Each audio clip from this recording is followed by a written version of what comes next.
Hey, what is up guys? It's your boy Speed here, and today we're going to be doing a draft analysis and then game analysis of Entity between Team Secret. This is game one of the regional qualifiers, and Entity absolutely crushed this game. Really impressed with them as a team. They just seem like they're gluing together. They have a very clear idea of how Dota should be played. I love their draft. Really big fan of their draft. I think it's... Honestly, I'm a little bit surprised they got the heroes that they did. I look at Team Secret draft, and I don't really see anything that broken, you know what I mean? I don't look at any of the heroes and say, okay, this is the hero. They have like a support centaur. It's just weird. It's weird. I don't really understand the concept. I don't know if this centaur is to disengage. We should do this in the draft analysis, but I know that one thing I want to say before we start the video. First of all, thanks for all the support, guys. We're at 6,300 subscribers, which is crazy because less than a month ago, we were at 3,000 subscribers. We've doubled in a month, which is actually insane, like straight up crazy. So thank you so much. On top of that, this type of video I know isn't going to do well. So if you like this type of video where I'm just like talking about the draft, long form content, it's not me just like hyping up a game where I stomped. And not that those videos are bad, I like those videos too, but these don't perform as well on YouTube because it just doesn't appeal to as broad of an audience. So if you are the audience who enjoys this type of video, watches through this type of video, and wants more of this, I would really appreciate it if you could like the video, watch to the end, and comment. Because otherwise, it's just like harder to make the video. I try not to look at numbers as much as I can, but the reality is if I make a tier list compared to a draft analysis, it's not even close. Either way, I love you guys, and let's get into it. Alright, so starting it off, we have Entity with the first pick, Undying. I'm going to speed this up. I'll put it in 4 times speed. I don't want to go that slow, and I'll pause when I have to. Looks a little bit bugged, but whatever. Okay, in terms of bans, we see Enigma Batrider from Team Secret. So immediately what that says to me is that you're leaving in Undying, right? That's the main hero left. I think the most broken heroes, in my opinion, of the patch, at least at a high level, are, from what I've seen, is Morphling, Undying, Marcy, Death Prophet, and Enigma. Am I missing anything? Chen is the most banned heroes, from my estimation, from what I've seen. So you're leaving in Chen, Morphling, Undying is the main 3 here that you're leaving in. DP's up there too. Batrider I see fall through quite a bit. I think Team Secret's banning it because it's a comfort pick for Entity, which makes sense. That's fine. But we see an Undying come out. We see a Response Tusk, which is theoretically a counter to Undying because Tag Team trades well. My problem with this response is new Undying, I do not think in the slightest gets countered by Tusk in the lane. And even if it does, and I'm wrong about this, you just put the Undying as a core, and then they have to like do some weird shit in lanes with Team Secret, and that's kind of concerning to me. So not a huge fan of the Tusk response. I think it's fine if it's what if it's what Team Secret wants to draft around, that's fine. They then go for a weird Razor pick. The reason why I say it's weird is Razor, from what I've seen in this current meta, is picked as a response to Troll Warlord. It's picked as a response to... What's another hero sometimes is picked as a response to? Sometimes Pudge. Anything else? I see it mostly as a response to Troll. Anytime the hero's like occasionally picked. I don't really see it picked that casually like this. This seems pretty casual. They casually pick Razor. Okay. You know, Razor has... Undying has an armor problem. This hero synergizes very well with Tusk. So it's good. You know, it's fine. But then they immediately get a response Morphling. Tusk is horrible against Morphling. He waveforms out of shards, away from Snowball, away from Tag Team. Hard counters Razor, waveforms away from Static Link. He pushes Razor away with his E from any hero on the Static Link. Doesn't have an armor problem against Razor's ulti. And can turn into Razor and steal Static Link. Which is Morphling Static Link is better than Razor Static Link because you auto-attack. And Morphling's auto-attacks are way stronger than Razor's auto-attacks. So immediately, I don't know. I just don't... From my perspective, I don't get why Team Secret would leave this. It's a shocking opening to me. It's a shocking opening to me. I don't get it from my opinion of the meta. But maybe Team Secret has a very clear way that they think they should play this game. I don't get why they pick Centaur. That's crazy. Now that I'm looking... Centaur? Either way, let's move on. We see... I actually do want to talk about the bans. I think second phase bans are generally the most important bans that we'll see. First phase is kind of like meta. It's still important, but it's just meta, mostly. Second phase is like semi-meta and then often responses to the heroes that you pick. So, okay. AA, Morphling, Undying, fine, right? Lina, very good against Undying. Undying Tombstone, horrible against Lina. She kills the Tombstone, outranges Morphling, can buy Scotty if she needs. Just in general, very good matchup against Morphling, in my opinion. Can also pick him off in side lanes and solo kill him. And then the Pangolier, I wouldn't say it's like particularly good against these heroes, but it's just a solid hero, I think. Good hero. I would say it's okay against Morph for the mana burn on Diffusal. I like it for that reason. Morphling does actually have mana problems nowadays, so I do respect it for that reason. And the minus armor against Undying is kind of good. So I like that ban. I can see it as a game.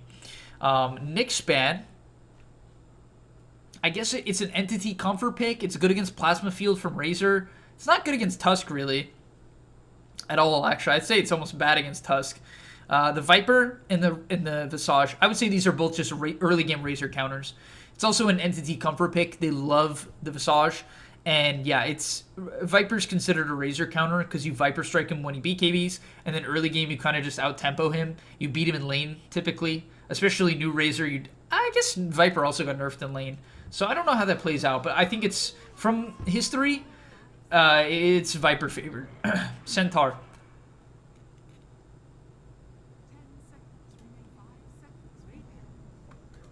It's like kind of a counter to Tombstone. Kind of, assuming no one gets stunned. It's just the problem with Stampede. It's like you have high movement speed, but if you get stunned, it's like... And then we see the Invoker, I think, Shaker? So the Shaker, I think this is a good set of picks here on first pick because they get the counter pick right on Secret. So what Secret seemingly was trying to do with the Centaur is have a flex. This is the main thing I can say about it. It's a flex. Why would you flex here, okay? Why would you pick Centaur as a flex? Why would you do that? Because when you have second pick in Pro Dota, you pick Centaur, and then they have to pick two heroes. They have to show a lot. And then this next pick is very valuable. You have a ton of information. However, this 15 pick, often they would pick a position 5 here. Team Secret would lock in, let's say, Dazzle, right? And then you know that the supports are locked in.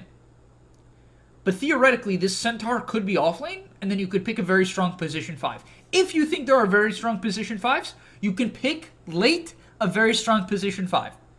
Right? So you keep that option open. If Centaur can be 5, which apparently he can, according to Secret. Very questionable. I mean, they lost. I'm biased because I already know the result of the game, so I'm super biased.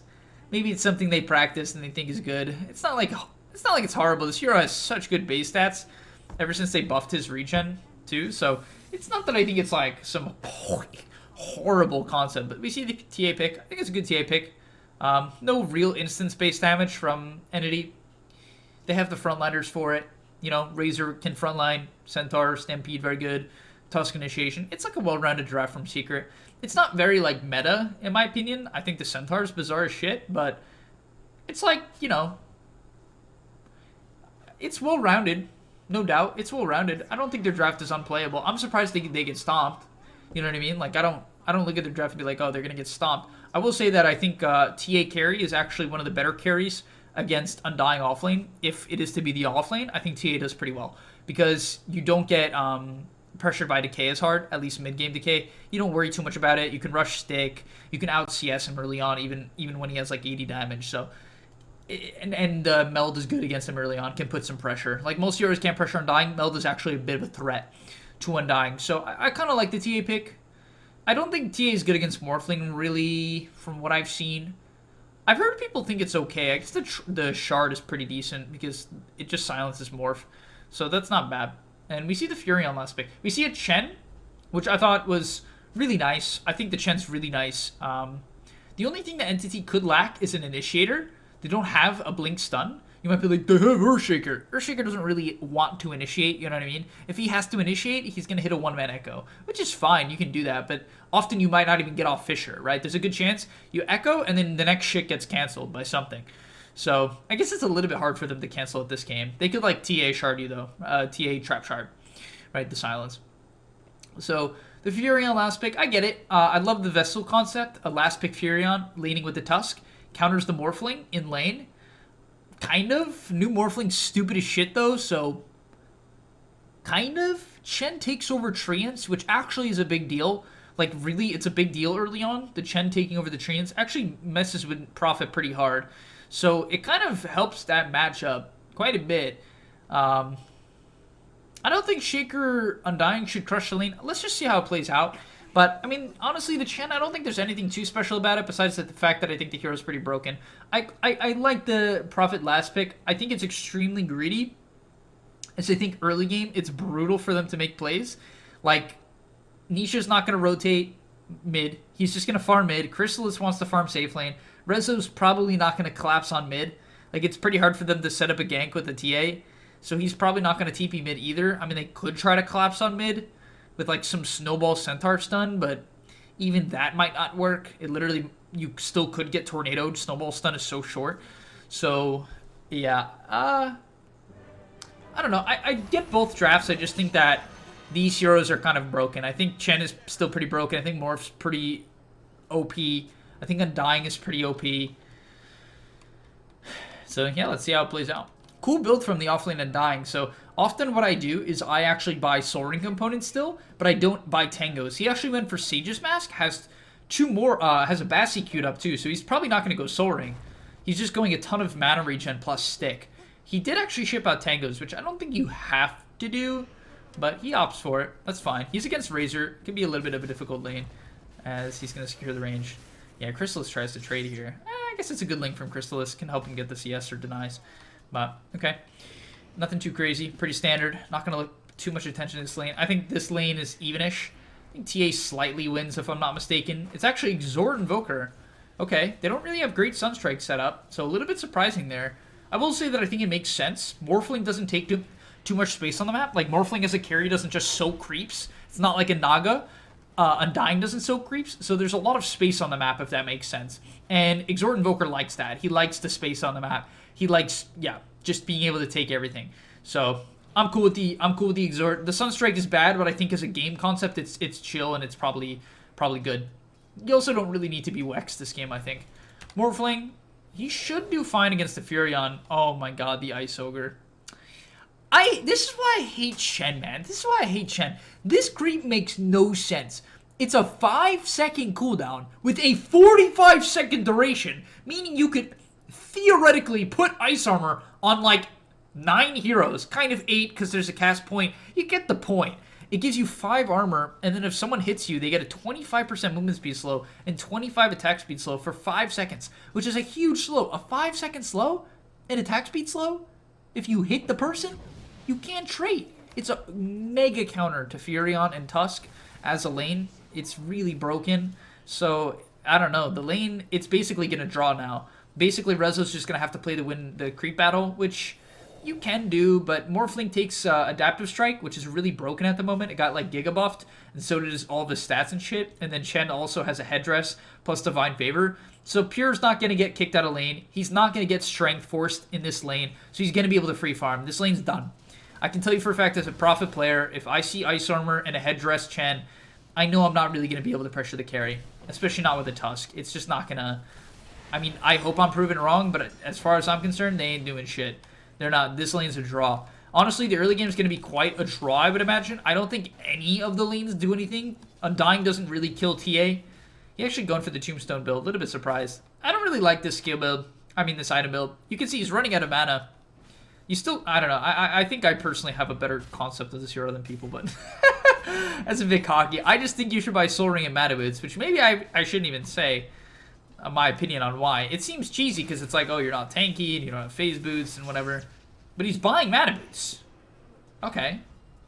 So he's going Mana Regen plus... You know, I just think Soul Rip's better too. Whatever, we'll move on. So in terms of the CS, Morphling actually dominates Prophet here, which is, you know, that's got to be frustrating. And I don't want to say like Secret just doesn't understand Furion. I think Furion theoretically counters Morphling. It's just new Morphling's just built different, man. This hero's just something else because you don't have to max your E anymore. The Adaptive Strike is so broken in its current state. You have a Chen. All right, they're gonna get a kill on the Fishman here. That's good. Net worth, though, oh, God, this Morphling's owning. And he's probably had to buy, like, no regen as well because of the Chen factor. So his net worth is just sky high, where the Furion is getting a really late tread. It's only 22 CS. And the thing is, this matchup doesn't get better. It actually gets worse for Profit when you fall behind. I think if you snowball, it can get better over time. Your Treants, Morphling can't really kill them. But if he gets ahead, which he's giga ahead, if he gets ahead, he can kill the Treants, no problem. He just hits too hard if he gets too much of a net worth lead. He's 1,200 gold up. That's brutal. And yeah, this is why I just don't really get these picks. Like, the Tusk doesn't really seem like an X factor here to me. They just went for a very standard draft on Secret, which I understand. Really nice gank mid here. Let's see how this plays out. So the TA actually crushing Invoker. If there's an upside to this game, the TA is straight up owning mid. That's huge, right? Super massive. On top of that, the Razor carry actually beating the Undying as well. So Razor, they got some upside here. I honestly think Undying could have won this lane if he played different, but Puppey actually manning up for the Tombstone. Oh. Well played by Toby. That was beautiful. Puppey just completely overcommitting for the Tombstone. Didn't even get the last hit. So, really, really rough. Actually skilled the Soul Rip there just to keep it alive. And does go the Mana Boots. There you go. I'm actually a fan of the Mana Boots. Big fan of this build. So, I like what Toby's going for here. Don't like the Tombstone, but whatever. It's besides the point. He's doing his thing. He's doing his thing. Either way, they're winning mid. Okay, after that kill, actually, Toby shot up in net worth. So, Puppey kind of feeding away a little bit the lead that they had. The CS, even here, slightly ahead. Complete domination in the safe lane.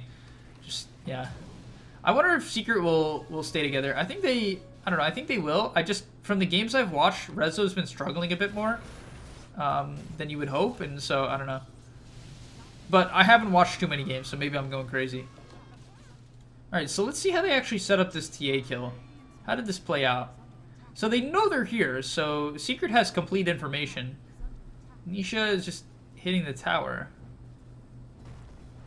You just die?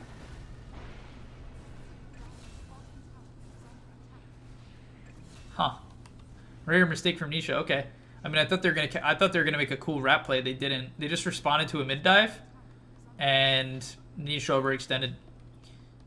And upcoming here, we're gonna see the power of the Undying. This is where this year is just built just completely different. He's not even having a great game. I would love to see him building up to K here. I guess he's afraid of showing because he can die from full Eye of the Storm. We see instant reaction from Crystallis. So it's a good play from Secret. I mean, if they're gonna go on him, the way they did it was perfect. But Toby, correctly and really well played, just gets everything off. Bad players panic. Good players don't panic. If they know they're gonna die, you get your shit off. Unless obviously you're just feeding away a Tombstone. But he gets his shit off, gets a decay. Should have hit 2 heroes with that, bit of a mistake. But gets a 2-man decay, gets a Tombstone off, just annihilates. And this is the power of the Tombstone. I think it's worse at just like overall dominating the lane, but it's going to kill off Puppey here. He's definitely dead. You're not getting away. And that's a double kill. And all of a sudden, they go on him, but he's 300 gold up. The Morphling completely dominating the lane. And I know this from Prophet's perspective. If you fall behind against a hero like Morph with high damage, you can't lane. He's gonna kick you out of the lane. And that feels horrible as Furion. Getting kicked out of the lane is it's a nightmare for this hero. Because then it has to jungle. It's like, you want to be taking the safe lane tower as Prophet and pushing them out of the lane, right? But he just can't do that here. He just can't do that. And this Vessel is going to come... I mean, me saying this Vessel's coming late is an understatement. Also, we're going to see a play on the top side of the map here. What happens? So, they sort of went to look on the Undying. Doesn't get baited. Doesn't cast the Tombstone. Well played on his part. Okay, they're chasing here. Nice Tombstone. I mean, Fisher. That was a really good Fisher.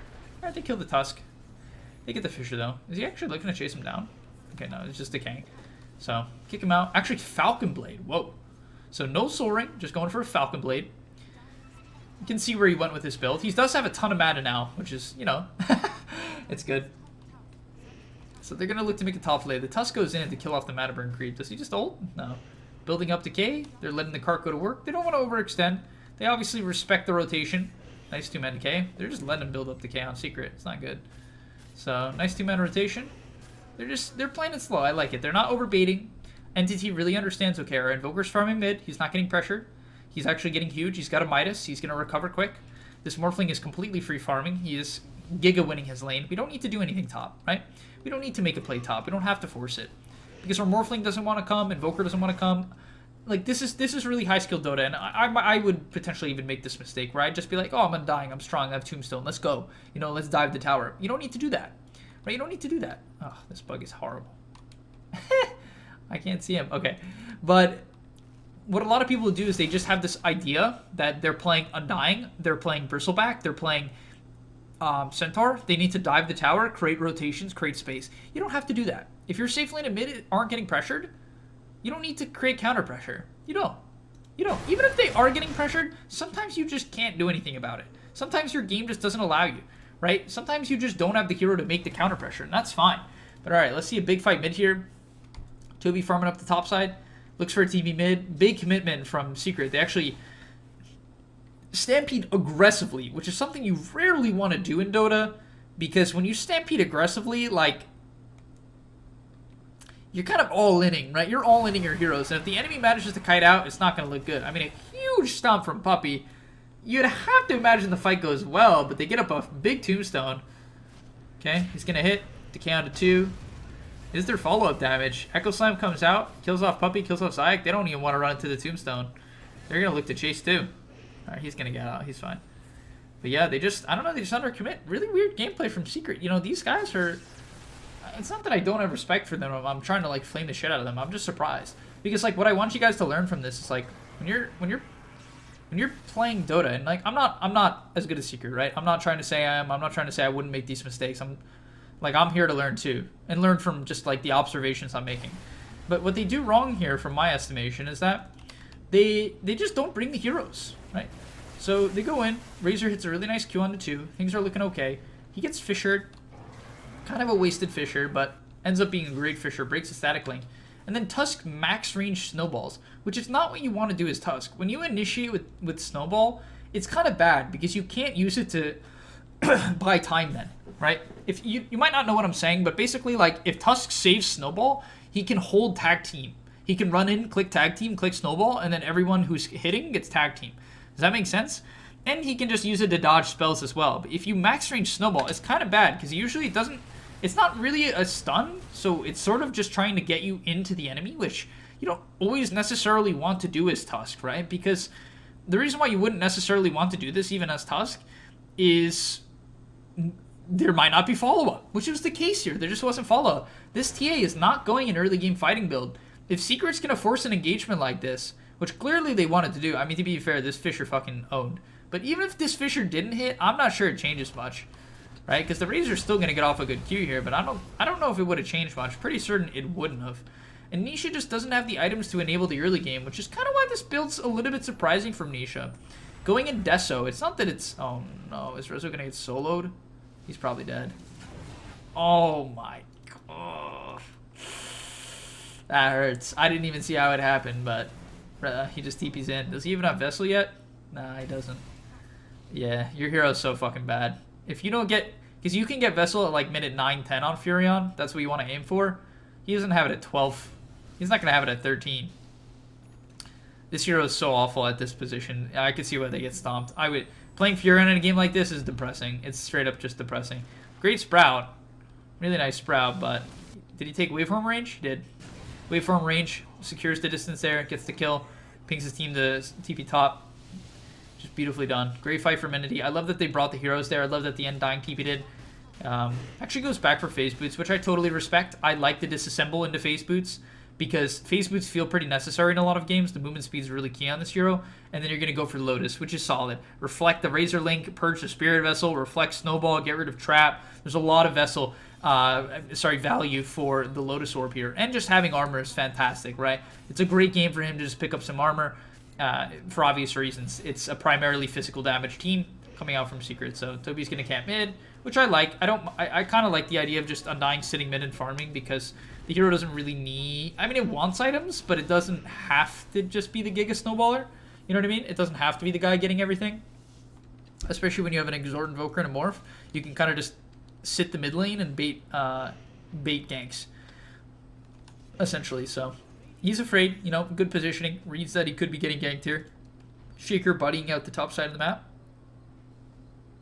Actually playing bottom side on Entity. Not what I would have expected. I would have expected for them to play Roche side in fear of a Secret going for that play. But they're going to go on mid, so they're going to make the mid play. It's definitely a risk, right? Because you're going on an Undying, but they're going to make the play. They think he's alone. They can go for the kill. That's their read. He snowballs aggressively, which once again I talked about why it's greedy, but it works out here. They get the kill quick. They stampede away. And yeah, that really worked out well. Tombstone countered. So the Centaur as an Undying response worked out there. Looked good, actually. Not even just, I'm not memeing.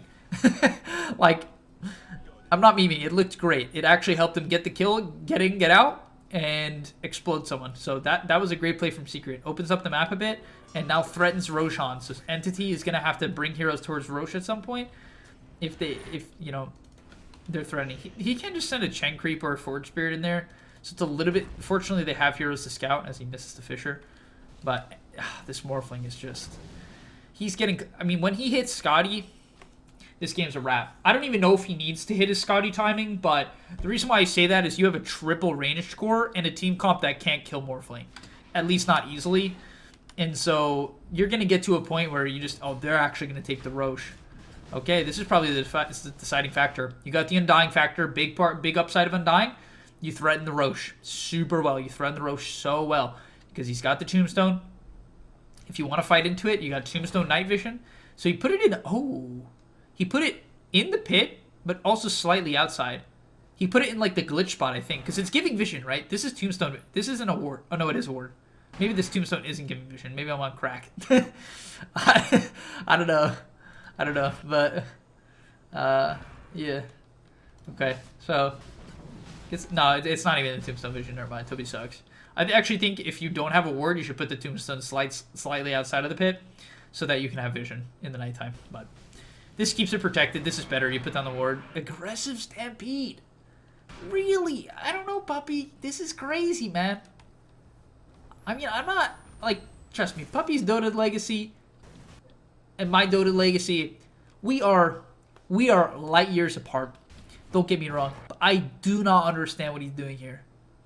This makes no fucking sense. It makes no fucking sense. I don't think there's anyone who can even disagree with me here. I don't think there's a pro that would disagree. What is he doing?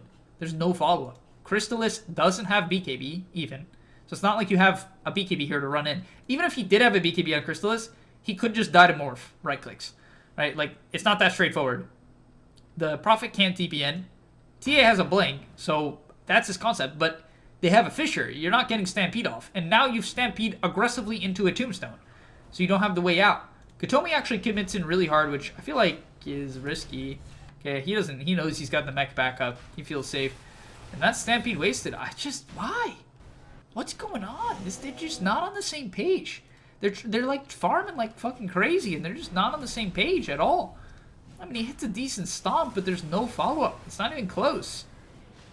Crazy. I'm just surprised that Secret would look like this. I have so much respect for them as players, so it's almost frustrating for me as like a Dota fan to see this happen, basically. It's rough, but all right. Game continues on. Morphling farming top side. Invoker, they're splitting up the map. Entity loves to do this. They split the map even if the game's even. Mass TPs from Entity. They thought they were going to commit, which is respectful. Oh, they're going to catch Rezo. He's dead. He's got no BKB. He is super dead. So they kill him off, leave the Morphling top. I like this. The Aegis Morphling can comfortably play alone top. There's really no kill threat. There's basically nothing that's going to even threaten him at all. So he's going to farm up the top side alone. Scotty coming online soon. That's going to be, yeah. He can sell the one and get it right now if he wants. Okay, they're going to go for a top side. Here it is. This is the problem with this Razor pick. You leave open a morph pick. That's pretty... They didn't pick a morph counter. Furion's not a morph counter. It's not a morph counter, especially if they can last pick a position 5 that helps against Furion, or late pick a position 5 that helps against units, which they did, right? If like they feared a Beastmaster or Lycan or Furion last pick from Secret, they could pick Chen. And they picked Chen. And Chen's a crazy hero, right? So it's just like...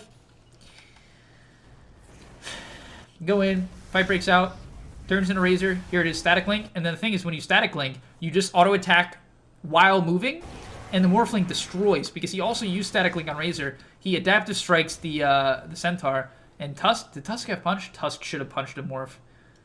The Razor's gonna die because of that. Oh no, okay. Never mind. Morphling. I was wrong. I was wrong. Probably should have punched him anyway, but I thought the Morph would stick on top of him with the Link with the waveform, but Razor has to instantly disengage. This matchup's so fucking shit. I'm just being straight up. This matchup's horrible. It's so bad. The only way it's playable is if like you're ahead of the Morph in net worth. Because otherwise, like, every auto just comes out. Like, look at this auto. One auto is like an eighth of his health. And if he didn't get stunned on Morph there by the snowball, the Razor would have died. Another weird engagement from Secret, too. Just another initiation. I guess it's a good play from Entity, actually. It's just a good play.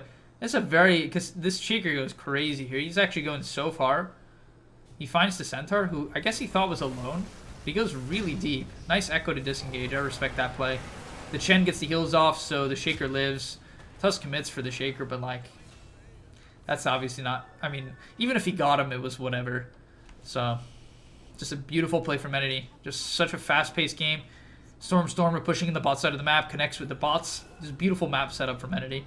And really good awareness from the Shaker that he could make that play, and it wouldn't be a crazy overextension. Because honestly, that looked like it was close to being an overextension. But it wasn't. So, they're going high ground. Scotty online. No one can fight Morph. No one can... This Morph is invincible. It's... I don't know... If I'm Secret, I'm lost. I'm lost as shit. I'm lost. I don't know what you do. They're going to go on him. They're going to try to poke him. He gets the Morph off on the stun. He's ready. Tusk is 100% dead. They can't poke him. You see, no one wants to walk up to him. Because if you walk up to him and you get hit by Scotty, you're probably just going to get fissured and die. Nuke's coming out. Adaptive Strike, preventing the push. Goes for the stun. There it is. Someone... He even got, like... He only got slightly close. He just dies. They're playing off the Fissure beautifully on Entity here. He stunned up the Centaur. Just really nice fake back there. Turns into the Razor. Actually links into Rezo here. Look at that damage. Look at that damage. It's just crazy because the Link also gives you higher attack range. One of the downsides of Morph is his poor attack range. It's one of the lowest in the game at 391. Is that really... Oh, that's his attack speed. At 350, it's even worse. Morph's attack range is shit. But with Razor Link, it's actually quite good, right? It's quite good because it matches the Link. So you just get to hit from much further away, and you can hit while you're linking. As far as I'm concerned, you can do both, right? So it seems like you can double hit. You guys can clarify. I'm actually not sure about that one. But from what it looks like, you can double hit. Nearly solo kills Chrysalis. Sunstrike kills him off. That's GG. I don't know. I mean, I don't want to say it's just an outdraft, but this one was close to an outdraft. 22-minute games at a really high level are probably outdrafts a lot of the time. I mean, can it be a gameplay thing? Yeah, I mean, Entity played beautifully.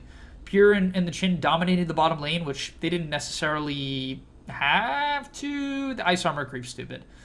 The Undying didn't win top, but he did well, which is not surprising. It's Undying. But, alright, thank you guys so much for watching. I hope you enjoyed this type of content. If you did, and you felt really engaged and you liked it, please like the video. Please comment. Also, if you watched to the end, say, I watched to the end in the comments. I would appreciate it, and I want to acknowledge the people who support the channel. It means a lot, and I'll see you in the next one. Peace!